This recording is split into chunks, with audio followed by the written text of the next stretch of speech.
The lead pastor intensives, I looked for over a decade to try to find places where people would do the kind of thing that those are, and it just doesn't exist, right? You go to a conference, you go to a lot of seminars and workshops, and it's a lot of someone talking, and you have to try to figure out, okay, does any of this connect with my real world? Having time with the mentors is actually what makes this 10 times more valuable than any conference I've ever been to. The fact that you get accessibility with context to your situation is what makes this priceless. You're able to bring what's on your mind, what's on your heart, what's on your plate to guys who you look up to and to get their feedback. What I love about the lead pastor intensives is everyone that comes to that, and it's usually limited to like a dozen lead pastors, they come with their questions, they come with their issues, they come with the stuff they're working on for the next few months and walk away with a lot of really practical help. So I think this would be valuable for any lead pastor if you're really wanting to grow in areas of organizational leadership, vision, mission, staff leadership. If you're wrestling with anything, please just come to one of these. It'll be helpful.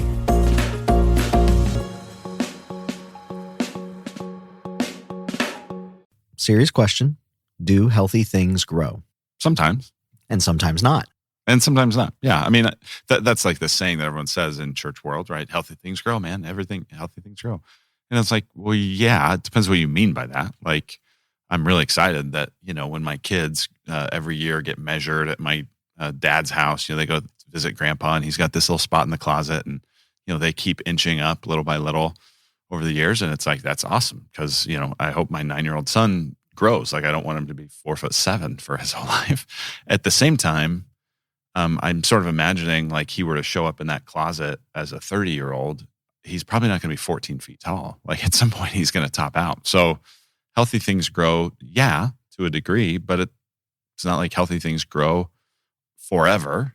And it's certainly not like healthy things grow all the time, right? A lot of times you'll talk about a kid has a growth spurt, and then for a while they just sort of stay where they are. And so I mean, it's something we say to try to, be a catalyst for, yeah, growth is good. And I think a lot of times growth is good, but it's not everything. Welcome back to the Preaching Through podcast. This is one of the conversations talking through how to preach the significance of Jesus in 21st century America. My name's Dave. This is Luke. And today's conversation is all about preaching through stagnation. Yeah, doesn't that sound really fun? Well, when we were planning out the episodes, I was like, let's not make this the final episode of the season, because I don't know that it's like super exciting, but it's definitely real. I know I've felt stagnation in my life, in and out of ministry. I know you've felt stagnation, so it's very real. Yeah, it's not like an exciting topic. Right. Like, ooh, this will be so fun. But it feels really necessary. Like, as we were brainstorming topics, I think the word you used was, I think that would really be valuable. Yeah. Because there's a lot of people that find themselves in a place of stagnation at some point. Yeah, I've found myself in places of stagnation in ministry, both vision-wise and both personal-wise. And as we were planning, you said, well, I think there's two different types of stagnation, or at least these two, personal and ministry, or personal and vision. And I was like, yeah, that resonates with me. I felt that not just in ministry, but in my business as well. I felt like there's seasons where, man, I just don't have the energy to push this thing forward. Like, my heart is good, but I don't have the energy to keep moving, to keep coming up with new things, to keep recasting new language. And it just feels exhausting to try to do that sort of thing. I think about how many analogies in the Bible related to ministry are agricultural, right? And I'm not a farmer.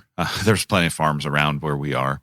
I'm not a farmer, but my sense of things is that there's at least a significant part of the year where a farmer is mostly just waiting, right? There's the winter when everything is like, it's dormant and nothing really can happen. And then there's the summer when all this stuff's like growing, hopefully, but you've planted the thing and you fertilize it and you water it and you do some stuff there, but like, there's just a lot you can't necessarily control. Like only one of the 4 seasons is harvest. Right. And so if that's true in agriculture, that's true in all sorts of areas. I mean, there's times in our marriages where it's like, hey, man, things are really clicking and it feels like we're cohesive and going great. And there's other times when you feel a little like you're going through the motions, and it's like that in every relationship. It's like that in every work. It's like that in every ministry. But I think as ministry leaders, especially, we don't want to admit it, because if we're talking about like our church being stagnant, well, that feels like, well, gosh, I don't want to be one of those loser pastors whose It's churches, an indictment on you. Yeah, like that's not good. And if we're talking about our own vitality and our relationship with God, and it's like, well, we're supposed to be leading the way, right? Speed of the leader, speed of the team. And so how can I, get up week after week, challenging people and inviting people to the vibrant, good life with God when I'm like going, I don't know if I have that. And yet, if we're honest, every pastor is going to end up in at least one of those two places, probably multiple times. And so I think this is a really important conversation. Healthy things grow isn't a topic or a phrasing that I would have put in that same category of, well, when God closes a door, he opens a window. I remember when I got let go from my position in church, that was something that somebody said to me. I was like, thanks for nothing. Like, that's not super helpful. I mean, Right. Do I believe that God's good? Do I believe that God will still provide me opportunities? Do I believe that this passes through the Lord's fingertips, like all of the good things? Yeah, I believe all of that. That's not incredibly helpful for me right now. And I wish you would say nothing at all rather than that. And I never put healthy things grow in kind of that, we just kind of say it, but it's not necessarily super helpful because it doesn't really examine everything that's underneath it. Well, there's also unhealthy things that grow sometimes. Yeah. Like cancer. I mean, that's a very fast growing thing. So again, I anyone that's familiar with me and familiar with our podcast and stuff is like, we're pro growth. Like we're a lot of the training days we do are like going, how do you leverage systems and leverage thoughtful, intentional practices to help put your church in a position to be able to grow both spiritually and numerically. So I'm yay on growth. But you can't be honest. I mean, any kind of like have any real integrity if you're thinking everything grows all the time and everything that grows is always good. And so this is an important conversation around like, well, what happens when it's not growing? What happens when you're not growing? What happens when you just maybe the church is growing, but you're feeling stuck? And those are hard places to be as a pastor. And so I hope that this at least creates kind of a like lower your guard, a little bit of a safer place to like have a conversation about that. I'm thinking about the first leadership intensive we did. One of the mentors was Brian Bowman, and they plant churches like crazy. So they intentionally raise up and grow in a specific way. And then all of a sudden they whack a huge chunk of that growth off to go plant something else. And that's everything that they do. Why do we want more people to come on Sunday? So that we can plant churches. Why are we preaching every single week? So that we can plant churches. Like, I remember having that conversation, but there's stretches where it eventually reaches the top and it's like, this has grown as far as it can. And we're going to go do something else as a result of that. And there's just planting churches. And even for Brian, and Brian, if you're listening, howdy, man. Heyo. But even for him, I mean, like, the initial wave of churches they planted were with guys that he had a long history of relationship with. Well, that's now come to an end. And so now it's like, well, now we got to find new planters. And so even when things are in a season of growth, you're eventually going to hit some sort of lid. Maybe it's within your church. You hit a lid of here's how much parking we have, or here's how many seats we have, or here's just how effectively we can do ministry at this size. Or maybe it's like, hey, we're planting churches. I mean, we did this in the last iteration, that we were part of this multi-congregational thing called Redemption Church. We planted, I think, 7 churches over the course of about 5 years, but it was like all the planes on the runway had taken off. And it takes a while before you get new planes on the runway. And so you're just inevitably going to hit these seasons of maybe the positive way to think about it would feel like steadiness. The more negative feeling that we have sometimes is that stagnation. For me personally, the personal, vibrant relationship with the Lord is what I feel when I think of my own journey. Like, I've had stretches where I haven't had a vision for what it is, and I just wanted to check off boxes to get something done. But personal stagnation, a lot of it was, this is my story, and I've shared bits and pieces. But as I was growing up, I felt like I had to follow Jesus in this way at these times, doing these specific things. And anything less than that meant that I wasn't doing it the right way. And certainly there's great things in waking up early and getting to spend that time. When I have to wake up at like 6 a.m. and go drive somewhere, I love that car ride. There's nothing like it in the world. I just don't want to do that every single day. And so I was like crucifying myself over and over and over, feeling just like my vibrancy with the Lord, it just isn't there because I can't do things a specific way. And over the course of, a decade or so, one of the things you said, which I think is from the accidental Pharisee, is there fruit on the tree? Yeah. Well, then what does the watering schedule matter? And like when you shared that with me, I was like, I feel like my watering schedule has been off from everything people have told me. And that was almost like an invitation into like a new season of fruitfulness and growth with the Lord. But for so many years, it just felt like stagnation because I couldn't do the things that I thought it required to know the Lord. Yeah. So for those who aren't familiar with that analogy, it is from Larry Osborne. Yeah. And he talks about, again, in that agricultural thing, everyone wants to give you all the hacks on how to set up your watering schedule, your watering system for your tree. What you should look at is the fruit. If the fruit's good, then stick with the watering schedule you have. If the fruit's a problem, well, then adjust it. And so, yeah, we get into these very prescriptive, this is exactly how it has to look. I think what's tough is, what do you do when you look at the fruit and you look at the schedule and you're like, I don't like any of it. and you know what? Honestly, I don't know if I even feel that motivated to do something about it. Like, I don't like it. I know this isn't what I want, but I just feel real bleh, and I just feel stuck.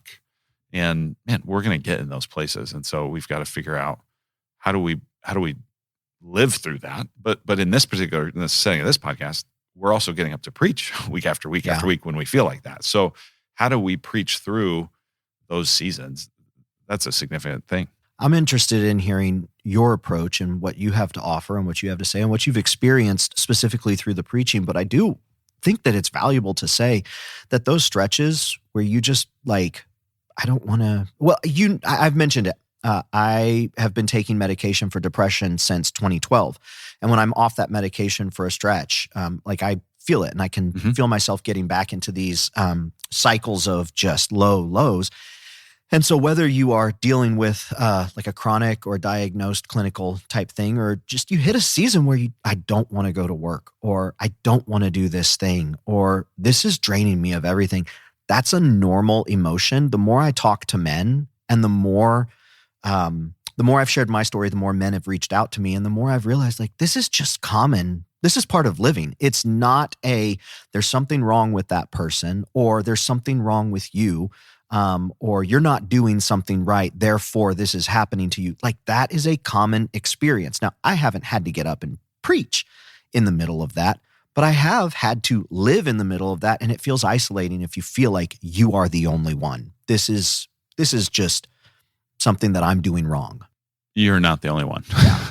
And it just seems like that because, most of the time people aren't posting that sort of stuff online. And then when they do, it's that's like performative and attention seeking and kind of weird. For years, John Piper would always do at his Bethlehem conference for pastors, he would always do, one of the talks would be a biographical talk where he would spend the year in advance reading a number of biographies about some significant pastor or missionary, whoever in church history. And then he would bring lessons from their life and talk about them. And I don't know if I've listened to all of them, but I know I've listened to most. And it's wild how a significant majority of the folks that he chronicles in that thing experience depression, valleys, seasons of significant sorrow, the dark night of the soul. Like, that is a recurring common story. And so that might be a resource for people as they're thinking about, finding themselves in those places. I also think there's a really great little book by Zach Eswine called Spurgeon's Sorrows. One of the folks that Piper talks about is Charles Spurgeon, and like, man, the prince of preachers. And this guy, I mean, you would read his preaching and you'd think, this guy is always lion-hearted and valiant. And yet you read that little book, Spurgeon's Sorrows, and it talks all about how Spurgeon dealt with those things and how did he navigate that. And, some of us are more bent that way by disposition. Some of us, it ends up with, because of different medical or mental, like parts of our physical mental health, it can get off track. And then other times you just find yourself in these places. It's just totally normal. One of the things that a friend of ours, Seth Trout, talks about in his podcast, Authentic Masculinity, he talks about how when we feel, he doesn't use the word dysregulated, but when we feel dysregulated, when we feel like we're in a slump, we don't have the motivation. One of the things that was very convicting as I was listening was, are you drinking enough water? Yeah. Are you getting enough sleep? Sure. Are you doing things that fill your cup? Are you taking care? Are you eating nutritiously? Or at the very least, are you getting rid of things that are really unhealthy? And I think that is something that I would have benefited from hearing years ago when I first started hitting some of these adult slumps. Because now just drinking a glass of water or two is increasingly helpful when I'm having a slump of a day. And so I'm not saying that that's the solution. And I'm not saying that the solution is to take medication. And I'm not saying the solution is go to more baseball games. And I don't think there really is a solution, but there's this holistic approach that, man, when you are feeling stagnation, there's not just one thing that you can go do. There's all these different things that the Lord has provided for us, starting with our just basic nutritional health, all the way to the unique wiring underneath the encompassment of we can run to him and we can confess to him and we can talk to him and we can trust him and we can delight in him and we can lament to him and we can allow him to use all of the provisions he's given us and just listen to good voices. And so I hope this conversation today is a solution within that. Well, and this conversation is not titled Preaching Away Stagnation. Right. Right? This is not like how to make sure it never happens again. It's saying this is going to happen. When it happens, what do you do? How do you get through it? So sometimes the only way around it is through it. And that's the assumption we're bringing into this conversation is this is happening. How do we get through it? Okay, so that makes me think of one of my favorite illustrations that you used in one of your sermons. And this is a classic example is I don't remember what the sermon was about, but I remember the illustration. Preachers, we need more illustrations. Listen. It was the buffalo going through the storm. Mm-hmm. The fastest way to get around the storm is directly through the storm. Do you remember the context of what you were preaching on that? Yeah, most animals, they sense a storm coming, and that's when they go into hiding, or they go find a burrow, or they go whatever. What the bison does is the bison moves directly into the storm. Now, the bison's kind of wired to do that, in particular through its strength and its coat and its whatever. But yeah, that was actually in a message where I was preaching about here's who we are as we're becoming Ironwood Church, is we are going to move toward the storm. Like there's a storm going on in life. There's a storm going on in the culture, and we're not going to hide from it. We're going to move through it. And actually, as a cool little follow-up, somebody the next week or two, they came to church and they said, "Hey, I have something for you." I was like, "Wow, what is it?" And they're like, "I've had this in my house for like 20 years. And as soon as you said that story, I was like, you've got to have this." And I opened up this box and it was this real heavy thing. And what it was a bison carved out of ironwood. Oh, wow. Yeah. And so now that sits in my office. And every time I look at it, it's a reminder of, like this isn't a life where we get to get around it. It's like, no, we've got to go through the storm. Pretty cool. Every lead pastor I know has read a bunch of books and been to a lot of different events, and yet still we find ourselves stuck in ministry sometimes. It's like, I've learned so much. I know so much. How come I'm not sure what to do? Actually, what we need is a practitioner who can give us the confidence to know that we're on the right path, or to nudge us and to give us the strategy to get on a better path. And that's what the Lead Pastor Intensive is all about. It's not trying to fill your head with more content or give a bunch of generic sessions that then you're not really sure what to do with. It's a gathering of a dozen hungry lead pastors with experienced practitioner pastor coaches who are giving you real-time advice on the stuff you are working on. There's not canned talks. Everyone is different based on the participants who come and the questions they ask. So if you're ready to take your leadership to the next level, I would love to get this time with you. I would love to invest in your church and invest in your leadership. We're regularly announcing new dates in new cities, faithful and fruitful, coming to a city near you, and we would love to have you be part of one of these. Two types of stagnation that we're going to talk about today, at least head on, and that is church stagnation and then the personal stagnation. We've already previewed what those are. When you're thinking of church stagnation, what is the scenario that you have felt yourself in, or you have heard other preachers describe themselves in? There's times when you're doing everything you know to do, and you think you're even doing it fairly well, and it's just not seemingly going that great. Like attendance seems pretty stagnant. It seems pretty flat. you're not really growing. You offer baptisms and maybe a couple people do, but you were hoping for more. It's hard to tell, like, is anything really happening here? Giving is up one week and down the next week and up one week and down the next week. And it's like, what's going on here? And it just feels sort of stuck, right? If you ask people, hey, what's the vision of our church? Where are we going? They might have an answer. They might not. It just feels kind of flatline. And I think where it's especially frustrating is when you actually feel like, I feel like I'm doing this right. Like there's plenty of times where we go, things are stuck, and I know why they're stuck because of this and this and this, or I haven't led well in these ways. But yeah, it's that time where you're like, man, I keep running the plays and it seems like the defense keeps stopping us. And what do I do? What's interesting about that is, does the congregation notice, and how much do they notice? And do they notice, or do they realize that they're noticing it? As you're talking, it made me think of one of the churches I was a part of growing up. They said, we're going to have this flower pot on stage and we're going to put a carnation for every person that accepts Christ. And that sounds like a really great idea, except when you go multiple weeks and there's no carnations, and you go multiple weeks and maybe there's one carnation, no carnations. And all of a sudden it's like this visual picture of like, what are we doing here? Yeah. If this is what we're saying we're counting and this is what we want, yet no carnations week after week after week, like that is a picture of stagnation in my mind. Does the congregation notice? Have you ever got that sense? Well, it's interesting because even that, I would look at it and go, that's someone that has made a lag indicator a sign of health. Right. And so a lot of people are familiar with that idea. There's lead indicators, lag indicators, there's input and output.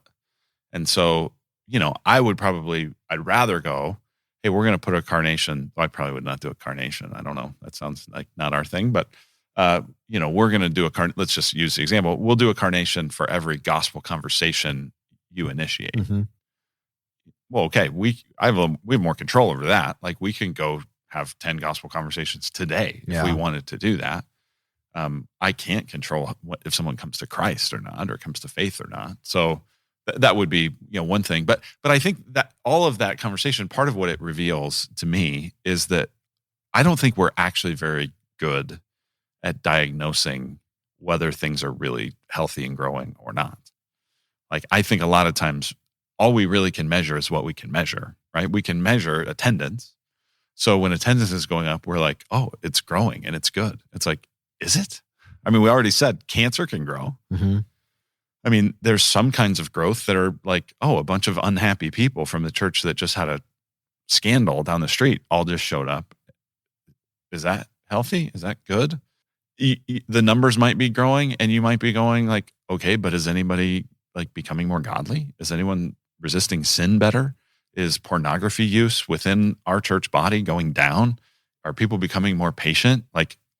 We have no way to know that, right? Mm-hmm. So all we really can measure is the attendance and the giving, and then I guess baptisms and some of those things. But it's like some of what I even want to say is when it feels like, hey, this is real stagnant, just be careful that it's not looking stagnant because you're counting the wrong things. Just because it's, if nickels and noses is the whole deal, well, then you will rise and fall on the basis of attendance and giving. So, you've also got to try to go, okay, what are some other things to look at? And some of that is inherently, it's not quantitative, it's qualitative. It's less how many, it's not that kind of metrics, but it's quantitative. So we've had some seasons in our church where we're numerically growing, but when I'm in a staff meeting going, all right, gang, let's encourage each other.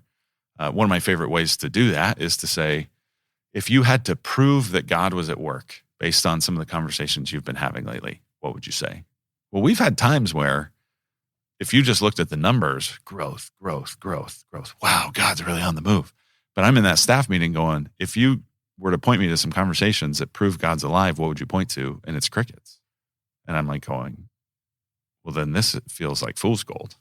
This looks healthy, but if we can't actually point to some qualitative stories of God at work, I'm not sure we actually So it's like polling in politics. Everyone freaks out about the polls. And it's like, are any of them right? Like, I don't trust our barometer. The thing that you did, we talked about this in the preaching through capital campaign.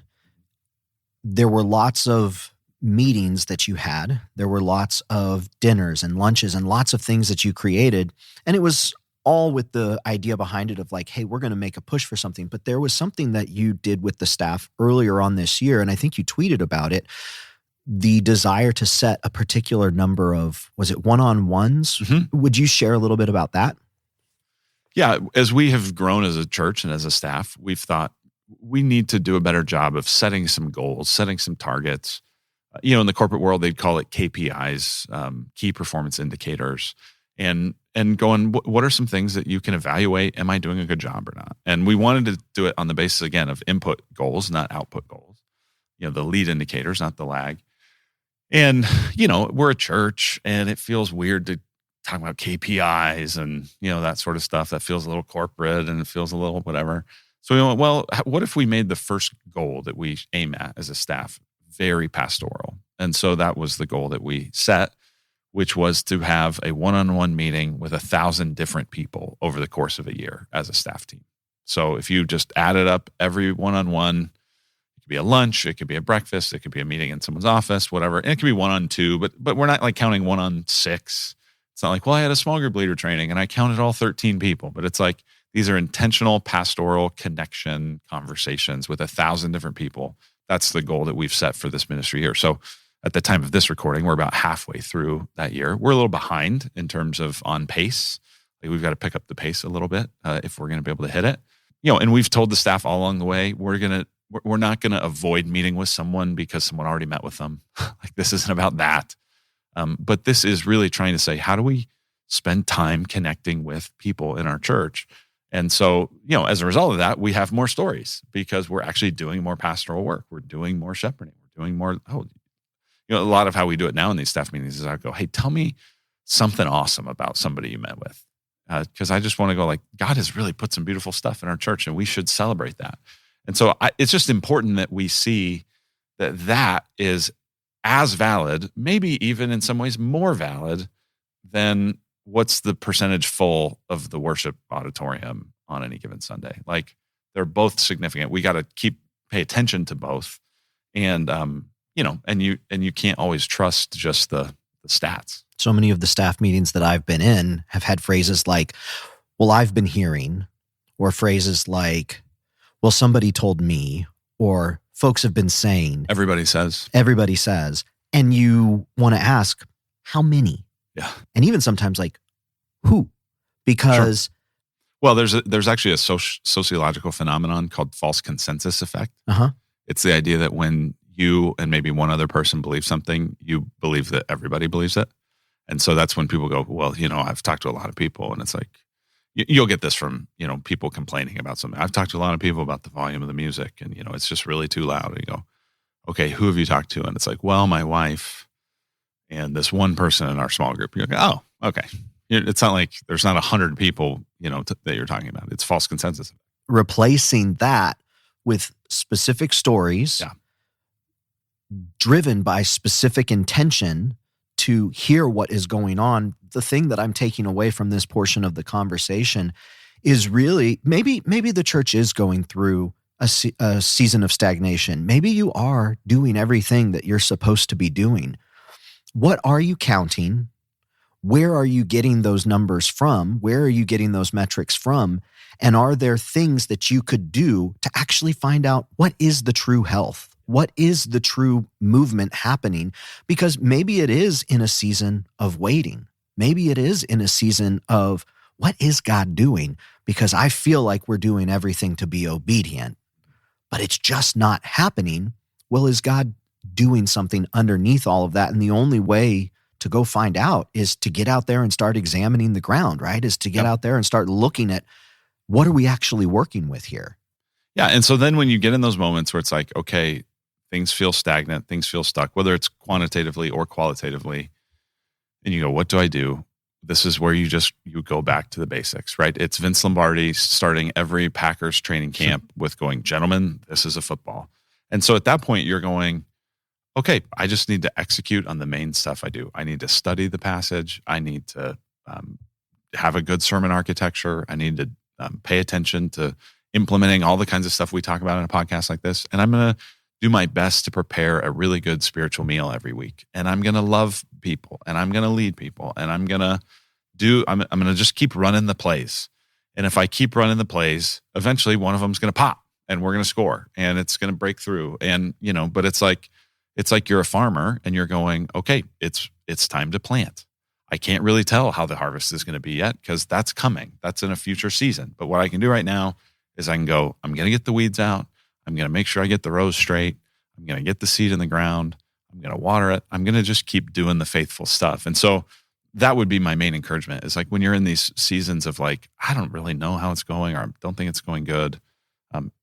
Most of us as pastors, we know whether we are like executing and doing the job. And we know if we're being lazy and we know if we're kind of mailing it in. And so this is where it's like, okay, it's gut check time. Are you mailing it in? Are things stagnant because you are being lazy? Well, if that's the case, repent and change. But if it's like, nope, I feel before the Lord like I'm doing the job, then just keep doing the job. Do not grow weary in doing good, Paul says in Galatians 6, for you will reap in time if you don't give up. Like that's how it goes. And so just keep plodding. So here's a bit more of my story. In 2012, we had our first child.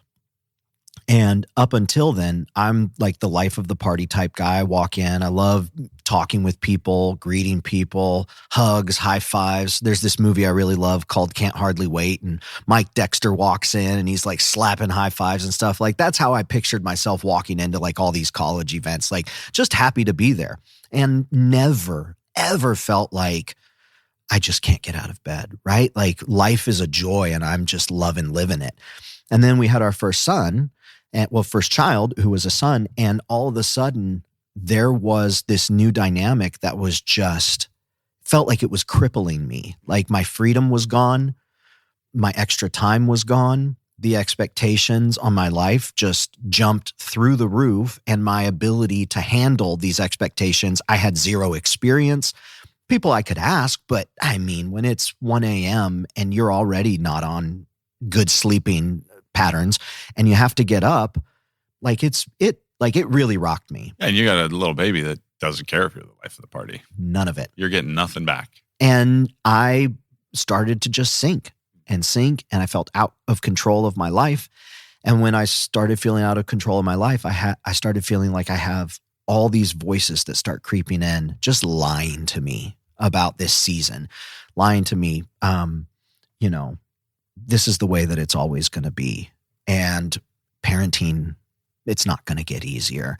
And you know what? There's really nothing you can do about it. And it got to the point where in the fall of 2012, like 3 months after Isaiah was born, I just started having suicidal thoughts. I was like, you know what? If I wasn't here, I wouldn't have to deal with this. Sandra wouldn't miss me. Her family would step in. And I was like, this is not who I am. These are not the thoughts that I want to have ruling my life, but they felt real. And to all of my friends out there who you have felt those thoughts, like I can't explain to anybody that hasn't ever had those, like how real they feel and how true they sound. It's kind of like back pain. You really only understand it when you've actually got it. Nobody can explain it to you. And so I went and I saw a doctor. And I said, hey, I'm really concerned about this. This isn't who I want to be. Got me on a medication. I was very lucky that medication and the dosage wound up being what I needed right out the gate. I know people who have spent years trying to get that stuff balanced, and they're not even close to getting any type of resolution or result that they're happy with. I did, and I'm happy with that, and I've been taking it ever since. And that pulled me out of just this dark place that I was in. And the way I described it is I didn't feel like I was a better version of myself. I felt like I was the true version of myself. And things were going great for a couple years. And then like 4 years. And then in 2016, I could feel myself. I was taking my medication. I was doing everything that I knew I was supposed to be doing. And I could just feel myself starting to sink again. And this time I had about 4 years of practicing how to deal with it. I had 4 years of recognizing some of the symptoms. And so I had gotten better at handling this. And I told my team, because I wasn't at the church at this time, I was running my business. And I told my team, hey, I'm starting to go through something and I just am really going to need help. I'm going to need you guys to step up and I'm going to work really hard to get through this.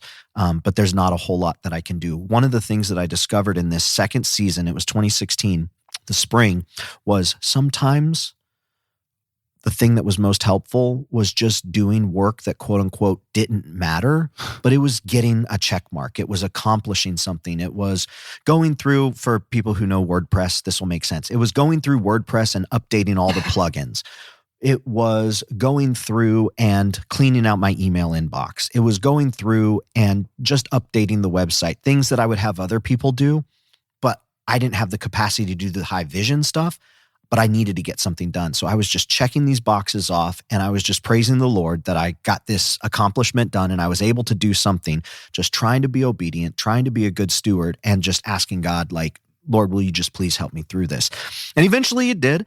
And I learned things about that session. But in that season, when there wasn't a whole lot of vision for the company, just doing the things that had to get done wound up being very healthy for me in a season of what was otherwise unhealthy. And I think that is one of the lessons that I've learned when I feel that way in the future. It's like, I'm just going to do the things that I know I'm supposed to do. And I'm going to trust that the Lord is going to use all these other inputs into my life to help me get to the level that I need to be in the future. But right now I'm just going to be obedient and do what I can. Well, there's a couple of things that I hope people pay attention to in that story. And for one thing, just that's a vulnerable thing to talk about. Mm-hmm. And so I'm grateful to you for that. And I know this isn't the first time, but it's still hard to talk about that. Yeah. And so thank you. But part of what I hope people see there is like, you saw a doctor, you brought people into the thing. You know, by God's grace, we're able to go, this isn't truly me. And you widened the circle a bit, right? You didn't start a podcast on, you know, my crazy mental health, you know, you didn't process it in front of the world, but you appropriately widened that circle, right? With a doctor, presumably Sandra knew about some of that stuff that was going on, you know, and then even to be able to have the willingness to share with your team vulnerably and probably not all the details, but like, hey, I'm struggling here and I'm going to need your help with some stuff. That is such a big deal. And so many pastors, I think one of the other lies besides like, hey, you're not needed here and you're not valuable here. One of the other lies that pastors can believe is you're on your own and you should be better than this. And if they knew the truth, they would reject you. And sadly, enough of us have had enough experiences where we believe that because it's happened. But more often than not, if you widen that circle, if you ask a doctor, if you tell a couple people that like, hey, I'm not feeling like myself, here's what's going on.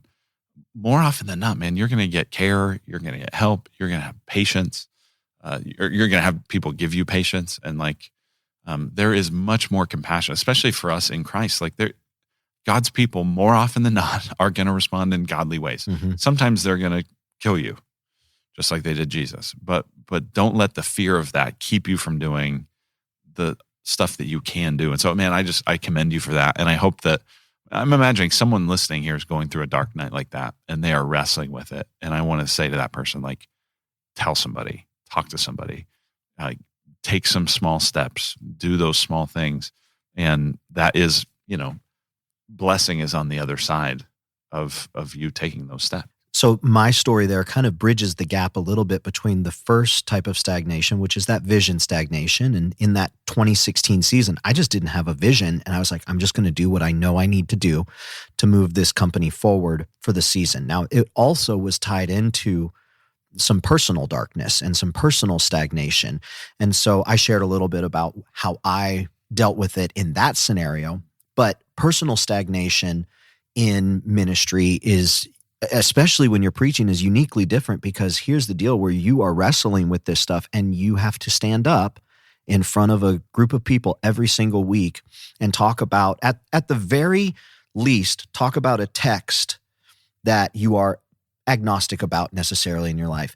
And at the worst, something that is true about the Lord that you do not feel right now, and you are even doubting in your own self, like, is God really good in this way? Or is this really true? And yet you have to teach it and preach it and get through that. And so that's something that you have more experience with. When we look at this other side of the personal stagnation, how do you think about that?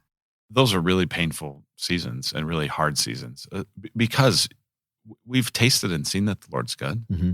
We have enough backstory and enough history to go like, hey, I know I believe this. At the same time, there's just times where it's like, it's dry. You open God's word and your mind just sort of wanders. You try to pray and it feels like, does any of this make any difference? That's hard for any Christian. I had a conversation not long ago with someone who, they're maybe a year and a half into following the Lord. And so it's only been, unicorns and I love that. I love those seasons. But they're in their first season of like, this is really hard and I feel dry. And they're like overreacting as we're prone to do. Oh, wait, pump the brakes. This is normal. This happens. But man, when you're a pastor and you're called to preach the word, you feel like this shouldn't happen. I should feel better than this. I should be better than this. And shame comes in and the enemy attacks and accuses. And all of that stuff can really pile up on you. And yet you've got to stand up and do something. And so I heard a phrase just this week. This was in a commentary, I think by Dale Ralph Davis. It was in the parable of the persistent widow. That's in Luke 18, where the woman is, pleading and pleading and pleading for her case. And even though the judge is a total jerk, he eventually gives her what she needs because she just wears him out with it. And, Jesus goes, well, if a totally horrible judge would do that because of persistence, how much more would a really good God, bless you as you seek him, right? So, but he called it anyway Christianity. He's like, there's times where it's just, I don't know if this is making a difference. I'm going to do it anyway. I don't feel it, but I'm going to do it anyway, right? Like what I know trumps what I feel. And so I'm going to do what's right because it's right until it feels right. We had an interesting moment at one of our leadership intensives where there was a guy who, we were talking about these kinds of things. And one of the guys said, I just think sometimes you just got to fake it till you make it. And one of the other guys really strongly said, no. We don't fake it till we make it. We're not faking stuff. But what we do is we believe that blessing follows obedience. So I'm going to keep pursuing the Lord. I'm going to keep studying. I'm going to keep reading. I'm going to keep praying. I'm going to invite other people into this. Hey, would you pray for me? I'm going to talk to a doctor if I need to. I'm going to process those things, but I'm going to just keep plodding. I'm going to keep going. And I'm going to trust that at some point as I seek the Lord, it's going to get better. Now, where it gets really hard is where you're going like, but doesn't that mean that my preaching probably will lack some vitality? And the answer is yes, it probably will. And that's okay. You can only do what you can do, right? Like you can't manufacture something. What do you like? If it's not there, it's not there. On the other hand, I would say I got some of the best feedback from people close to me who I trust about the spiritual power of some of my preaching when I've been going through those seasons. And I think some of it's even like where Paul talks about that God's power is made perfect in your weakness. Sometimes your weakness doesn't show up because you feel so good. And in these times it's like you don't feel as good and you are weak, God cares more about his church than you do. God cares more about blessing those people than you do. And God can take even your dry heart and not, turn your sermon into something it isn't, but somehow use that to accomplish his purposes. So again, we have to just plod, keep showing up, keep doing the work, keep, check the boxes, do the thing. I mean, people talk about like, as you were sharing that story earlier, I was thinking about, a lot of people will say that's why you should make your bed first thing in the morning. So if nothing else, I made my bed today. Boom. And so figure out what are these small things and just keep plodding. One of the things that Sandra and I committed to memories that we committed to the Lord when we were early in our marriage and things were sweet and we were enjoying one another, was we said we want to commit these moments, these memories that we're making to the Lord, and we'll trust that he will remind us of them when things get difficult, and we'll trust that he will show them back to us as, I am faithful, just remain, just plod along. I am faithful, like, look at what I've already done. And that was a huge thing to be able to look back during difficult stretches of our marriage to say, like, God has been so good to us. We cannot forget this. And something else that was really helpful to me, just in health was fine, but in a spiritually stagnant area, when I was a pastor on staff, I was talking to one of the other pastors, Tim Goodyear. I don't know if you're listening, but if you are, I've remembered this the rest of my life so far.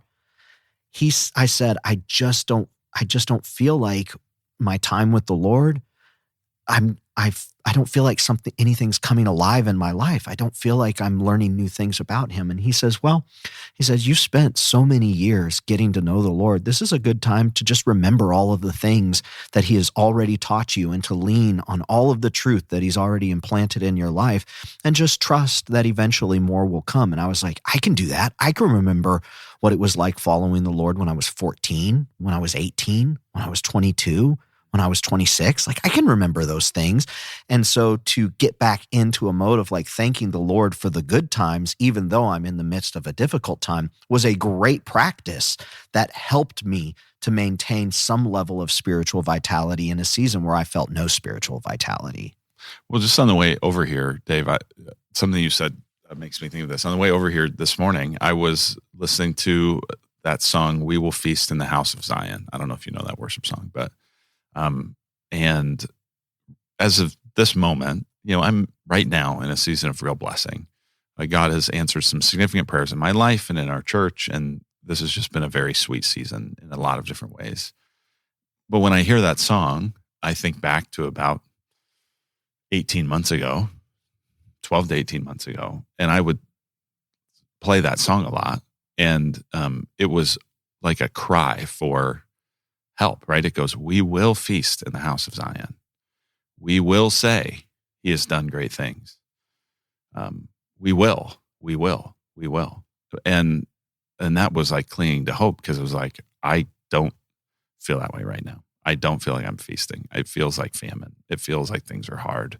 A lot of key relationships that I thought I'm going to do ministry with some of these people for decades were not, those had come to an end. And I was feeling not much motivation and, all that sort of stuff. And so I would listen to that song and read the Psalms and sing worship songs, not because I believed it, but because I knew someday I would again. Mm-hmm.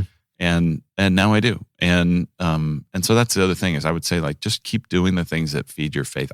The Psalms are filled with this. I mean, the Psalms are like over and over and over. It's not people who are going like, wow, I'm on top again. It's like, this is really hard. And God, where are you? And God totally has permission. He wants that. He invites that. He's okay with that. It's that parable of the persistent widow. It's pleading. The Lord will bring justice. The Lord will make all things right. His kingdom will come on earth as it is in heaven. And until then, we keep asking and we keep seeking and we keep knocking. And the question Jesus asked at the end of that parable is, when the Son of Man comes, will he find faith on the earth? Will there be people who have just kept knocking and kept pleading and kept going?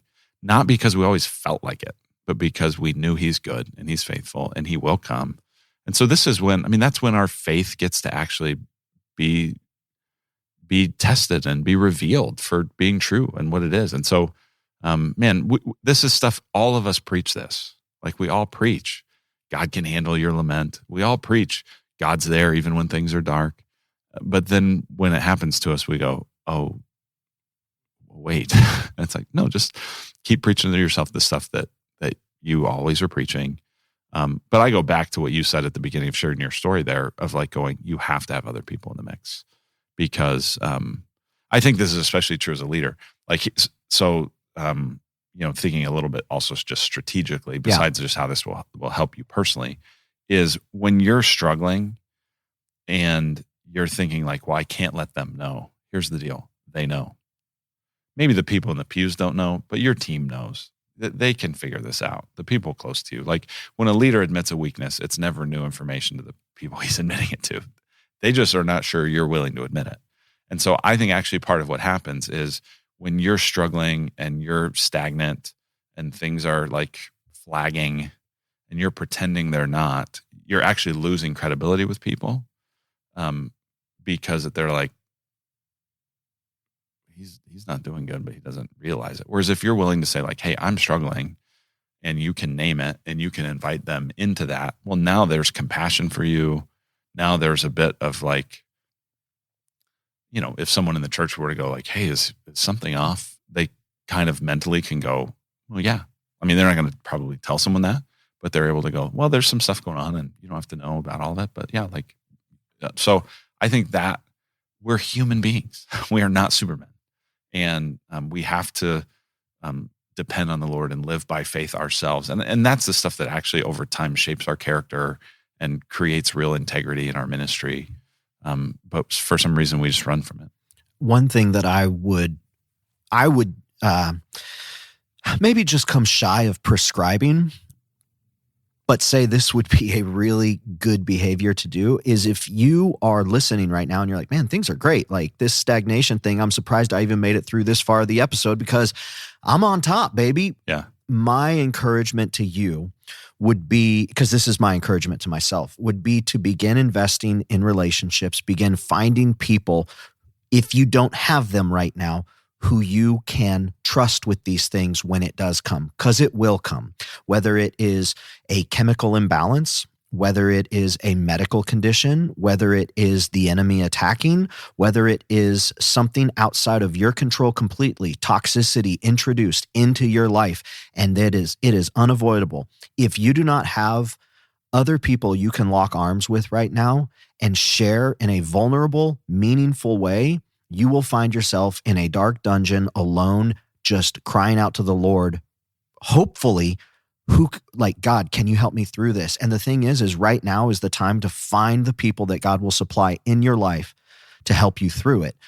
Find those people, cultivate those relationships, do the work now so that when it is dry, you have a harvest of relationships and relational equity and goodwill and good faith that you can call upon, and people can step in and help you because it will come and you don't want to be alone in those moments. And then when you have it, you have to have the honesty to be able to tell people, hey, absolutely. I need your help. I mean, I can't, there's things people say like, you should never have really close friends in ministry. And I go like, run that one by the Apostle Paul and tell me how he'd think about that. Because I read his letters and it's like, it seems like he was friends with a lot of these people. Yeah. Or like, hey, you can't ever talk to people about your weaknesses. You're like, run that through with the apostle. So I just think like that doesn't pass that test. And so it's like, yeah, we have these people, but now give them an opportunity to be the body of Christ. And here's the deal. The day will come when you're not a pastor anymore, when you're not a preacher anymore.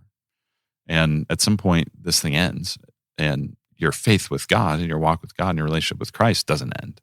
And so before you're like, being a leadership guru, be a Christian and do the stuff that you would prescribe for anyone in your church. Thank you so much for listening to this episode. And I just want to say, especially if you are listening and my story in particular, if there's any part of that resonates with you, I mean, I don't want to speak for Luke, but for myself, if there's anything that resonates with you, send me a message, info@faithfulandfruitful.com. And I would just love to be able to pray for you. I've had the privilege of being able to pray for probably a dozen men over the last 10 years who have reached out to me with that specific, hey, that sounds familiar to my territory. And I would love to be able to do that for you as well. If there's anything that you would like us to talk about in future episodes, info@faithfulandfruitful.com. Really appreciate you sharing in this episode, Luke. When I put it down, I thought this is a reality for so many people, and yet it's something that I don't know that I've seen a whole lot of resources in this capacity available for. What were the books that you talked about that were written, the Piper books, the series? Well, there's a book by Zach Eswine on Charles Spurgeon called Spurgeon's Sorrows. Okay. And then there's a series of talks by John Piper. They got turned into a series of books. I think the series was called The Swans Are Not Silent. I don't know. why in the world he called it that, but there's these little biography. Each chapter is essentially a transcription of his biography messages. I think if you look on the Desiring God website, also you can find them. Men of whom the world is not worthy is, I think, maybe what he called it there. That's a phrase borrowed from Hebrews 11. Those are really encouraging, and just you are not alone. Yeah. And so we're here for you if we can be a voice, and not just to coach preaching, but to be other pastors and leaders in the game going, hey, we're here for you. If we can pray for you, I love that invitation. So take us up on it. Awesome. I'm going to pray to close this one out. Lord Jesus, thank you for your faithfulness in our lives. Thank you for your faithfulness to steward the church and allow us to be a part of that. God, I pray for the men and women who want to serve you, who are being obedient, and they are doing everything they can to run the race well. I pray that you would be faithful to them and that they would see your faithfulness in even the smallest moments. And God, for our brothers and sisters right now who they feel a stagnation either in their church or in their personal walk with you, I pray that the Spirit would intercede, and I pray that that you would hear the cries and that you would be faithful to answer, and that your Spirit would have power in a place where the enemy would love to gain a foothold. Lord, it is a privilege to be a part of the story that you are writing, and I pray that the enemy would have no place in your church and in the hearts and minds of your people. It's in Jesus' name we pray. Amen. Thanks for listening.